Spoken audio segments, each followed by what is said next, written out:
오늘 우리에게 주실 말씀은 로마서 8장 1절에서 11절까지의 말씀입니다. 그러므로 이제 그리스도 예수 안에 있는 자에게는 결코 정죄함이 없나니 이는 그리스도 예수 안에 있는 생명의 성령의 법이 죄와 사망의 법에서 너를 해방하였음이라. 율법이 육신으로 말미암아 연약하여 할 수 없는 그것을 하나님은 하시나니 곧 죄로 말미암아 자기 아들을 죄 있는 육신의 모양으로 보내어 육신의 죄를 정하사 육신을 따르지 않고 그 영을 따라 행하는 우리에게 율법의 요구가 이루어지게 하려 하심이니라. 육신을 따르는 자는 육신의 일을, 영을 따르는 자는 영의 일을 생각하나니 육신의 생각은 사망이요 영의 생각은 생명과 평안이니라. 육신의 생각은 하나님과 원수가 되나니 이는 하나님의 법에 굴복하지 아니할 뿐 아니라 할 수도 없음이라. 육신에 있는 자들은 하나님을 기쁘시게 할 수 없느니라. 만일 너희 속에 하나님의 영이 거하시면 너희가 육신에 있지 아니하고 영에 있나니 누구든지 그리스도의 영이 없으면 그리스도의 사람이 아니라. 또 그리스도께서 너희 안에 계시면 몸은 죄로 말미암아 죽은 것이나 영은 의로 말미암아 살아있는 것이니라. 예수를 죽은 자 가운데서 살리신 이의 영이 너희 안에 거하시면 그리스도 예수를 죽은 자 가운데서 살리신 이가 너희 안에 거하시는 그의 영으로 말미암아 너희 죽을 몸도 살리시리라. 영을 따르는 사람이라는 제목으로 최영덕 목사님께서 말씀 전해주시겠습니다.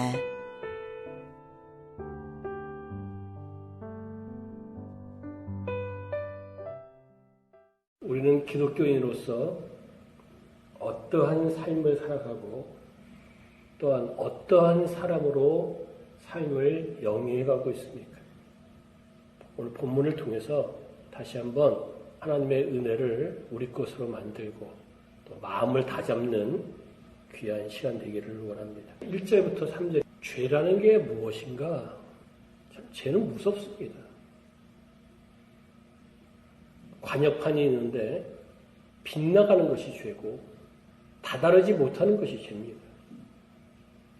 죄의 결과는 타락이고 또 죄책감이고 죄의 종로로 타게 되어 있고 결국에는 사망에 이르는 것입니다. 직접적으로 경험을 하던 간접적으로 경험하던 간에 결국은 죄책감으로 말미암아 사망에 이르는 것이 죄입니다. 근데 예수님이 이 땅에 오셔서 그 모든 죄의 속성들을 다 해결해 주셨어요. 그래서 우리는 예수님으로 말미암아 성령님으로 말미암아 구원을 받아서 오늘 본문 말씀처럼 결코 정죄함이 없습니다.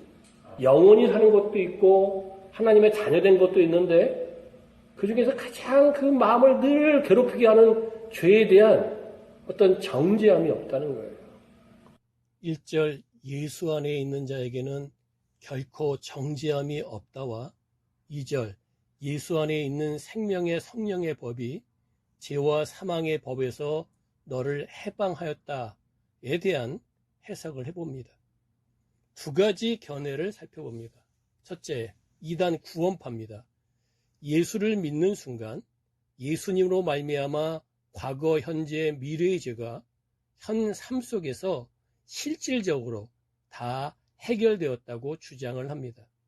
그래서 그들은 삶을 살아가면서 회개가 더 이상 필요 없다고 이야기합니다.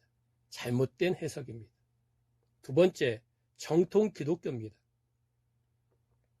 예수님을 믿는 순간 1단계, 과거, 현재, 미래의 죄가 법적으로 해결되었다, 즉 기본 구원을 이야기하고 있습니다. 2단계, 성도들이 지상세계에 살면서 아직 남아있는 죄의 속성을 회개하며 살아가야 합니다. 즉 성화 구원을 강조하는 것이 성경의 내용입니다. 혹시 구원받은 우리들이 죄를 짓게 되면 이미 법적으로 해결된 죄인 까닭에 하나님께서는 죄에 대한 벌, 보응을 하시는 것이 아니고 고쳐 나가라고 성화를 이루라는 징계를 하신다는 것입니다. 즉 정죄함, 심판, 단죄가 사라졌다는 것입니다. 3단계, 예수님의 재림으로 성도들은 모든 죄와 사망의 법이 법적으로, 실질적으로 해결되어 완전한 구원, 즉 영화 구원을 이룬다는 것이 성경적인 진리이며 정통 기독교에서 주장하는 교리입니다.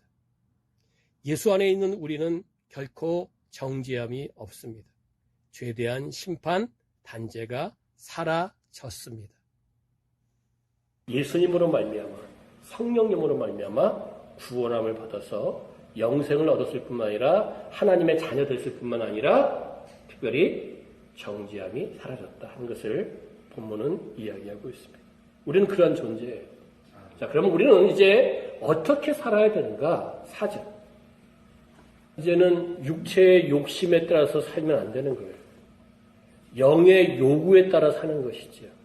그럴 때에 여기 4절에서 율법의 요구가 이루어진다. 무슨 뜻이죠? 성화를 이루고 성령의 열매를 맺고 말씀의 열매를 맺고 그리고 하나님의 사람이 된다. 이런 얘기예요. 자, 오늘 본문하고 흡사한 말씀들이 성경에 많이 나와 있는데 대표적으로 갈라디아서 5장을 보게 되면 16절부터 이렇게 이야기하고 있어요. 사람 마음속에, 특히 예수 믿는 사람들의 마음속에 성령을 쫓아 행하는 그러한 마음이 있고 육체의 소욕을 쫓아서 행하는 마음이 있다는 거예요. 구원받을 때는 성령께서 무조건적으로 하나님의 주권 속에서 우리를 구원해 주셨어요. 믿음을 선물로 주셨어요. 그래서 우리의 행위가 조금도 없습니다. 전적으로 하나님의 은혜입니다. 근데 구원받은 사람의 삶은 이제부터 내 의지가 중요해요. 내 자세가 중요해요. 내 결심이 중요해요. 그래서 어떻게 되냐면 내가 뜻을 정해서 성령께서 원하는 길로 가려고 노력해야 된다는 거예요. 그리고 난 다음에 18절에 그때서야 하나님께서 성령님을 통해서 우리를 인도해 주신다. 그리고 인도의 그 중간 단계가 뭡니까? 충만을 주신다. 그리고 최종적으로 성령의 열매를 맺게 하고 예수님이 재림하게 되면 완전체로 부활된다. 그것을 오늘 5절부터 11절은 좀 더 풀어서 이야기하고 있습니다. 5절부터 11절에는 두 종류의 사람이 있어요. 성령을 쫓는 사람, 그리고 육의 욕심을 쫓는 사람. 둘 다 그 결과에 대해서 이야기하고 있습니다. 자, 그러면 먼저 영을 따라 생활하는 사람의 결과가 무엇인가? 6절에 나와 있는데 이겁니다. 생각만 해도, 어떤 생각? 영을 쫓는 생각, 성령께서 원하는 것을 행동으로 옮기려고 하는 생각, 그 생각만 해도 생명과 평안이 우리 것이다. 우리가 기독교인들의 응답 내용들을 개개인적으로 다 확인을 못했습니다. 그러나 일반적으로 우리 기독교 역사상 응답을 제일 많이 받은 사람 하게 되면 대명사 누가 있습니까? 조지 물러 목사님이에요. 5만 번 이상 응답을 받았어요. 그러면 어떻게 이분이 5만 번 이상 응답을 받은 것을 알 수 있는가? 이분이 기도 노트를 늘 작성을 했는데 기도 노트에 하나님 이런 게 문제가 있습니다. 해결받기 원합니다. 이렇게 쓰잖아요. 그러면 그것에 대한 결과를 반드시 기록을 해놨어요. 전부 살펴보니까 5만 번이 나오고 그리고 돌아가시고 난 다음에도 응답된 게 굉장히 많아요.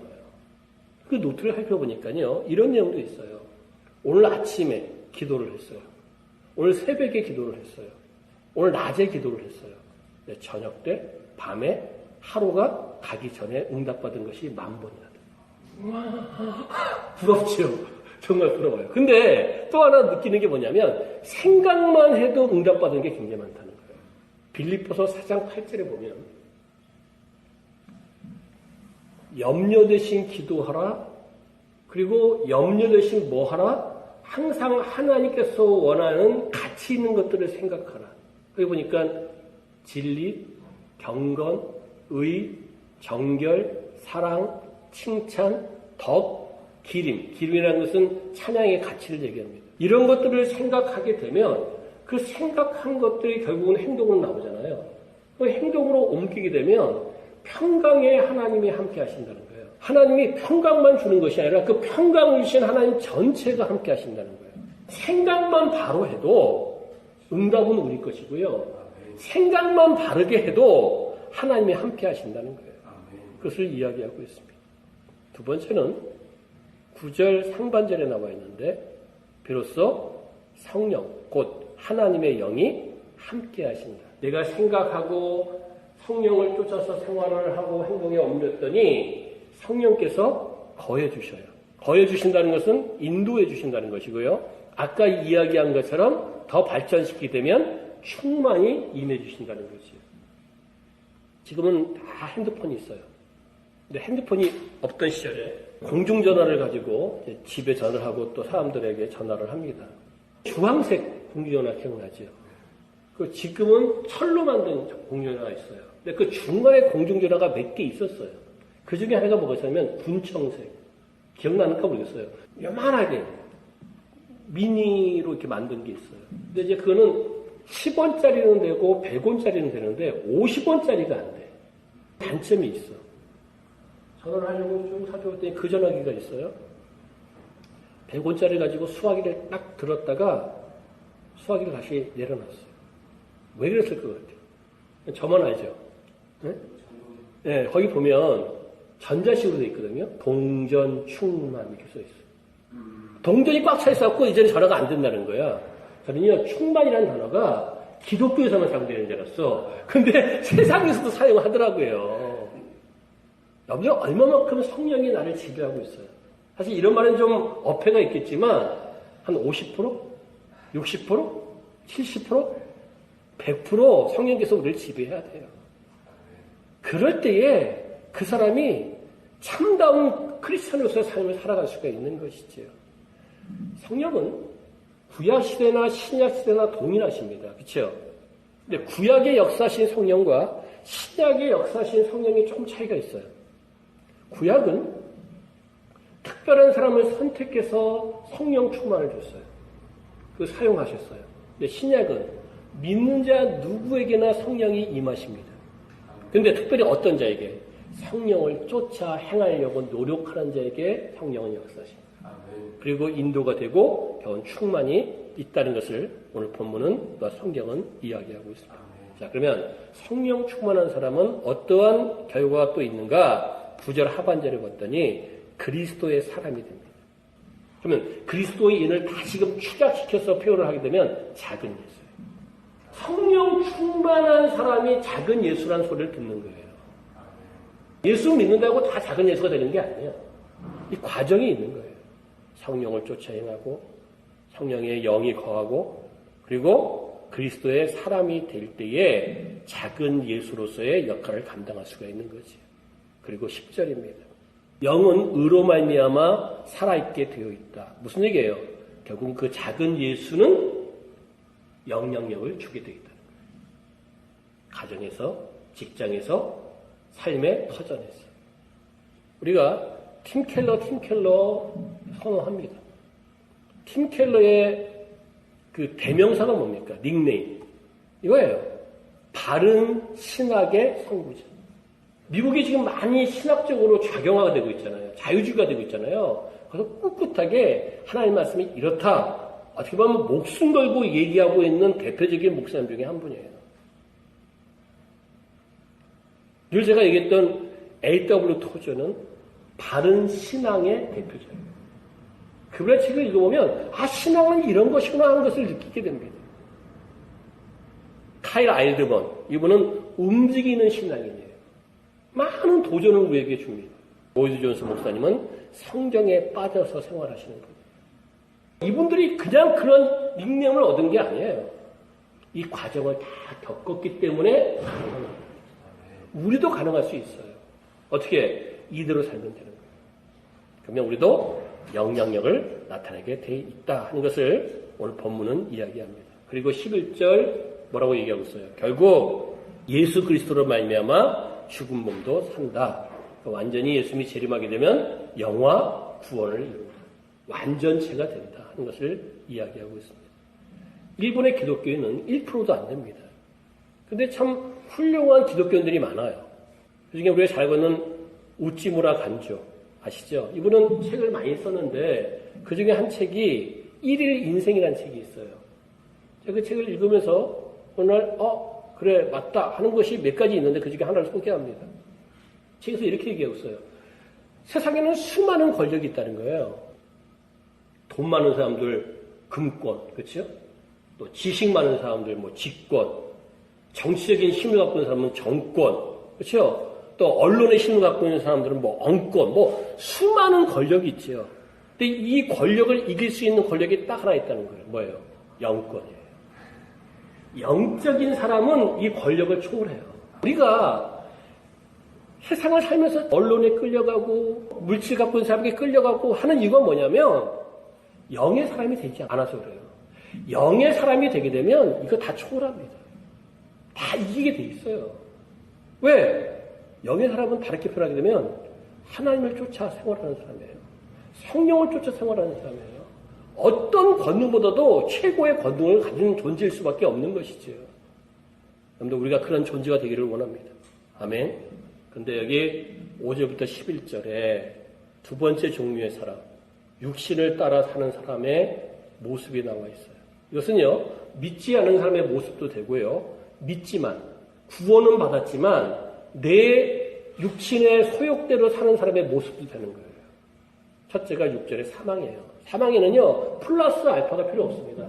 사망 자체가 죽음이기 때문에, 사망 자체가 어둠이기 때문에, 주님을 믿고 사는 사람들 가운데 어둠에 사는 사람이 얼마나 많은지 몰라요. 왜? 영을 쫓아서 생활하지 않기 때문에. 두 번째, 7절에 보니까 하나님과 원수가 됩니다. 하나님과 반대 생활을 해요. 아니, 하나님의 자녀가 하나님과 반대 생활을 하면 되겠어요? 그런 사람들이 참 많아요. 그 다음에 7절 하반절에 보니까 하나님의 법에 굴복지도 않고요. 그렇게 할 수도 없습니다. 그리고 8절에 보니까 하나님을 기쁘시게 할 수 없어요. 10절, 몸은 죄로 말미암아 죽은 것이다. 결국은 사망이다. 살아있지만 살아있는 것이 아니에요. 주님을 믿으면서 정서적으로 좀 안정이 돼 있습니까? 아니면은 거의 죽은 상태로 살고 있습니까? 죽은 상태로 살고 있다면 그는 아직까지 육신을 쫓아서 생활하고 있는 사람이에요. 영을 쫓아서 생활하게 되면 반드시 오늘 5절부터 11절에 나와 있는 이 좋은 결과들은 다 우리 것일 줄 믿습니다. 아멘. 평안이 우리 것이고요. 기쁨이 우리 것이고요. 또 우리를 그냥 내버려두지 않고 성령께서 함께 하십니다. 오늘 말씀의 결론. 제가 최근에 읽었던 책 가운데 유진 피터슨 목사님의 다윗, 현실에 뿌리 내린 영성이라는 책이 있습니다. 내가 알고 있었다고 생각하던 다윗이 이 책을 읽어보니까 모르는 부분들이 많더라고요. 이게 바로 거지왕의 작품이에요. 다 얘기할 수 없고요. 그냥 간단하게 정리를 하게 되면 이런 얘기죠. 다윗이 기름 부음 받은 나이가 청소년 때입니다. 그렇죠? 왕이 됐을 때가 몇 세입니까? 헤브론 왕이 됐을 때가 30세. 통일 왕이 됐을 때가 37세. 왕이 되기 전까지도 연단을 엄청 받았고요. 광야에 가서 연단도 받고 또 도망다니면서 연단도 받고 그 다음에 왕이 되고 난 다음에도 뭐 승리도 하고 성공도 했지만 실패도 하고 패배도 하고 좌절도 하고 그랬잖아요. 근데 그 다윗의 70년 동안 지금까지도 이스라엘 사람들이 우리 기독교인들이 다윗을 비록 잘못이 있음에도 불구하고 성군이라고 부르는 이유가 뭐냐 이거예요. 이 책은 성령을 쫓는 생활을 했기 때문에. 우리도요, 인간인지라 때로 넘어질 수도 있어요. 그렇죠? 죄를 지을 수 있어요. 그러나 그 중심만큼은 성령을 쫓아서 생활하게 되면 결국은 하나님께서 우리를 들어서 쓰실 줄 믿습니다. 아멘. 그것이 바로 오늘 본문과 성경에서 이야기하고 있는 내용들입니다. 성령 쫓아가고 하나님 쫓아가게 되면 하나님이 인정하시면 다 해가 됩니다. 그러나 모든 심령들 되시기를 주님의 이름으로 축원합니다. 기도하겠습니다. 하나님 아버지 감사드립니다. 오늘도 우리에게 귀한 말씀을 주셔서 영에 속한 사람, 영을 쫓는 사람의 그 마음과 생활과 결과에 대해서 공부했습니다. 우리 모두가 영을 쫓는 사람이 되어서 보다 하나님께 영광 돌리고 삶 속에서 승리하게 부족됨이 없는 저희들 삼아 주시옵소서. 이제는 우리 구주 예수 그리스도의 은혜와 하나님 아버지의 크고 오묘하신 사랑과 성령님의 감화감동 교통 충만하심이 없어가 오늘도 영을 쫓으며 하나님께 영광 돌리기 원하는 귀한 심령들 위해 영원토록 함께 계실지어다. 아멘.